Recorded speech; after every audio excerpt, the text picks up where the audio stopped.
Welcome back for another deep dive. This time, we're going beyond the usual chess analysis to understand Bobby Fischer, the man. The mind. The mind, yeah. And we're going to be using this article, a psychological autopsy of Bobby Fischer from Pacific Standard back in 2010. Okay. And just thinking about this, it's not just about genius. It's also Absolutely. It's about how mental health and all the pressure, especially when you're in the spotlight like Fischer was. Yeah, it's such a fascinating case study. Really is. And it brings up so many questions about how do you support somebody so gifted without, harming them? Yeah, and that's... Inadvertently harming them. Yeah, without realizing it, right. Right. Well, let's start at the beginning with Fischer's early life. Yeah, his early life's a good place to start. Yeah. Born 43 and had a childhood, a lot of turbulence, a lot of moves, no father around. Right, not exactly, No. a recipe for a stable upbringing. No. And then at 6 years old, his sister introduces him to chess. Yeah. And it's almost cliche to say that it consumed him. Right. But it seems like that's what happened. It does, yeah. The article mentions that he was even expelled from school. Oh, wow. For kicking the principal. Oh, really? Yeah. Oh, my goodness. Makes you wonder if that was like an early... I was going to say a little bit of a red flag. Yeah. But I mean, what do you make of that? It's certainly a sign of, we'll say strong will. Okay, strong will, sure. But what I find fascinating is that he saw mental health professionals when he was a child.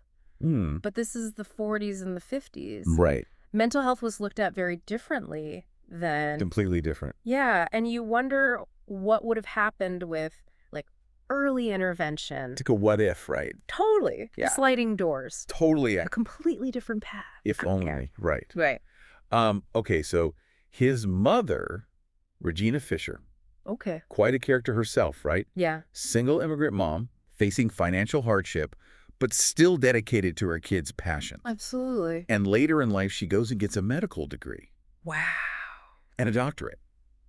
That's incredible. I mean, that's pretty amazing. Talk about resilience. Yeah. Yeah. But then there's this unsettling detail. Oh. She was under FBI surveillance for 3 decades. Oh, wow. Yeah, the article doesn't really get into why, but the FBI did assess her as having a stilted, in parentheses, paranoid personality. So, you start to think, well, maybe there's a genetic component to Bobby's struggles later. Yeah, you can see how maybe those seeds were sown early on. And what if, right? Yeah. What if she didn't have that stress of constant surveillance? Right. Could that have provided, a different foundation for Bobby? Emotionally. It makes you think, right? It really does, yeah.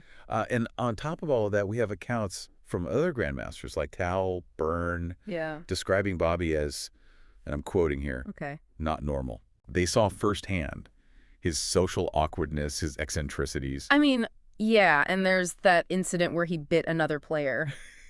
During a car trip. Yeah. Yeah, it does seem like there was this rage always simmering there. Yeah, and a lot of his paranoia is documented, demanding special treatment at tournaments, being afraid of being poisoned. Wow. Even getting all of his dental fillings taken out because he thought they were artificial things that could pick up radio transmissions. You have to wonder if this is beyond just, Oh, for sure. This is beyond eccentric. Yeah. Are we looking at, paranoid personality disorder? Or delusional disorder? Potentially. Yeah, what do those diagnoses even mean? Well, paranoid personality disorder is basically this distrust, suspicion of other people. Okay. And they interpret everyone else's actions as hostile, threatening, even if there's no evidence to support it. So, I mean, in Bobby's case, his fear of poisoning and all these conspiracies. Yeah, that seems to fit that pattern of distrust. Okay, so how's delusional disorder different? So, delusional disorder is you're holding on to something that is demonstrably false. Okay. But it's not like a bizarre belief. Right. So these delusions can be about, being followed or poisoned, like we talked about, or, having a special mission. So Bobby's belief that his fillings were transmitting radio waves. Yeah, it really does paint this picture of him that's... Yeah, more complex than... Way more complex. And just a chess genius, yeah. Yeah. But before we dive into all that, I think we have to acknowledge his achievements. Oh, absolutely. I mean, his impact on the chess world is undeniable. Huge. Yeah, his rivalry with Spassky was legendary. It was, yeah. And his 1972 World Chess Championship win. Yeah. I mean, cultural phenomenon. It really was. It was bigger than chess. Yeah. People everywhere were captivated. It is fascinating, though, that someone so brilliant strategically on the chessboard could be so tormented by paranoia and suspicion off the board. It's almost like... It's like two sides of the same coin. Exactly, and that's what makes it so compelling. Yeah. Trying to understand how those two sides, how did they coexist in one person? Yeah. Did his mental state contribute to his genius? And also contribute to his later downfall? Yeah. Like, how did that happen? Those are the questions. Big questions. Big, big questions. Yeah, it's a question worth exploring. It really is. You know, maybe that same intensity that fueled his paranoia, Yeah. that also helped him see things on the chessboard that other players missed. So his paranoia might have actually given him an edge. Yeah. That's a fascinating idea. Yeah. But then we have to consider what happened after 72. Right. Like how his behavior affected his career. Right. Things take a turn there. Yeah. His behavior escalates, the anti-Semitic stuff starts, the anti-American rants, Yeah. even though he had Jewish heritage himself. Right. It's hard to reconcile that. Yeah. Like, how can that be the same man from just a few years earlier? It doesn't make sense. Yeah. The article mentions a few reasons for all this hatred. Okay. Like maybe rejecting his mother, Mm-hmm. maybe because of her own mental health struggles, Right. and the FBI thing. Yeah. It also mentions conflicts with prominent Jewish figures in the chess world. Yeah. Those are all possibilities. Yeah. But remember, correlation doesn't mean causation. Right. We have to be careful about oversimplifying. Oh, absolutely. And it's Yeah. important to remember, we're not condoning his actions. Right. We're just trying to understand them. Yeah, understand. This is also when his isolation really takes hold, like even pushing away his supporters. Yeah, it's sad. It really is. And it makes you wonder. What if things were different? Yeah. What if, The article asks that, you know. yeah. What if Regina had had therapy? Mm. Not just for her, but to help make things more stable at home for Bobby. Right. Like maybe family counseling would have been good back then. Right, giving them tools to deal with conflicts. To communicate. Yeah. Yeah, I can see how that would have made a difference. Especially during those early years, you know. Right. And then there's schooling, you know. Yeah. We know he struggled in traditional settings. He did, yeah. What if he'd had a different learning environment? One that was more suited for him. For his gifts. Yeah, for his gifts. And maybe that would help him feel more, you know, like he belonged. Right. More emotional stability. Exactly. Yeah. It's about realizing that giftedness isn't one size fits all, you know? Totally. These kids need special help to thrive. And not just academically, right? Right. Emotionally, socially, all of it. Yeah, for sure. And we can't forget about losing his mom and sister. Oh, right. Those were huge blows. Yeah, grief counseling could have really helped him during those tough times. Definitely. I mean, those losses on top of his mental state Right. had to have an impact. Huge impact, yeah. But even with all these what ifs, we have to acknowledge that human behavior, it's messy. It is. There's no guarantee Yeah. any intervention would have changed everything. No guarantees. You can't rewrite history. No. But by thinking about these possibilities, we understand Fischer's life better. I think so, yeah. It's not just genius or madness, it's everything. It's the nature, the nurture, the circumstances. It's all intertwined. Yeah, complicated for sure. It is. Yeah. And that's what makes this deep dive so valuable. Yeah. It's challenging how we think about genius and mental health. It's looking at those gray areas. Absolutely. And how can we help people who are different? Right, because we've all met people like that. Right. Maybe not as extreme as Fischer. Yeah. But, you know, flashes of brilliance and then socially awkward. Right. Or that intense focus that's almost an obsession. It's a reminder that genius, it's not always pretty. It's not a neat little package. It Yeah. comes with its challenges. It does. And instead of labeling those challenges as eccentric or difficult, Right. we need to try to understand them better. Understand what's going on beneath the surface. Exactly. Yeah, it makes you think, could Fischer's eccentricities be seen as rebellion?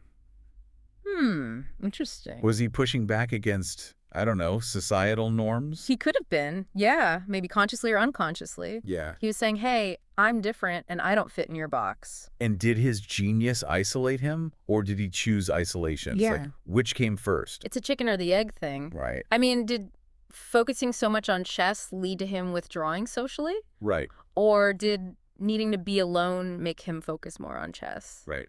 It's hard to say. It's hard to know. It's all connected. But what's interesting is that even though he was isolated, Yeah. he still had this huge impact on the world. Yeah, absolutely. He became this symbol of, I don't know. Like intellectual power. Yeah. Like a reminder of what the human mind can do. Right. It's amazing. It's like he broke free from, I don't know. From his physical limitations. Yeah, like his mind had this power. Right. But even with all that power, he couldn't escape the turmoil inside. It's sad, yeah. And that might be the saddest part of his story. Yeah, it really does make you think about how even the most brilliant minds, they can be so fragile. Right. We've talked about all these possible interventions, but like, what if? What if it backfired? Yeah, what if they'd made things worse? It's possible. Some people might say that therapy could have messed with his creativity. Right. Like changed the way he thought. Yeah, disrupted the very thing that made him so good at chess. Right. Like, how do you help someone without changing who they are? It's a tough question, you know? It makes you think about how we treat people who are different. Yeah. People who are super talented. Yeah. Or just think differently. Do we try to force them into a mold? Or do we let them be themselves? Yeah, do we try to fix them? It's like, how can we help them be their best selves? Mm-hmm. Right? How can we support them without trying to change them? And create environments that encourage their talents. But also give them the support they need to, deal with life. Exactly. Imagine if Fisher had had mentors who really got him. Yeah, people who understood how he thought. Who could challenge him intellectually. But also help him emotionally. Yeah, and what if he had a community? People who accepted him for who he was. Yeah, not in spite of his quirks, but because of them. Right. Maybe we need to move away from this idea of the lone genius. Yeah, I agree. It's more about collaboration, mentorship, community. Those are the things that help everyone thrive. Yeah, not just geniuses. Right. It's about valuing different ways of thinking. And seeing those differences as strengths. Yeah, not weaknesses. This whole deep dive into Bobby Fischer Yeah. has been a journey. It really has. It's not just about a chess player. No. It's about what it means to be human. The good and the bad. The brilliance, the vulnerability. It's a reminder that even the brightest minds can be fragile. Yeah. But there's hope there too. Yeah, like a challenge for us to create a better world. A world where we celebrate differences. And everyone has the chance to be their best selves. Absolutely. So as we wrap up this deep dive, I want to leave you with this thought. Okay. We might never fully understand Bobby Fischer, It's true. but we can learn from him. From his successes and his struggles. Exactly. Let's use his story to be more empathetic. Yeah, to rethink what we think we know about genius and mental health. And to create a world where brilliance can truly flourish. That's a great note to end on. Yeah. Thanks for joining us on this deep dive, everyone. Yeah, thanks for listening. We'll see you next time for another fascinating story, another piece of the human experience.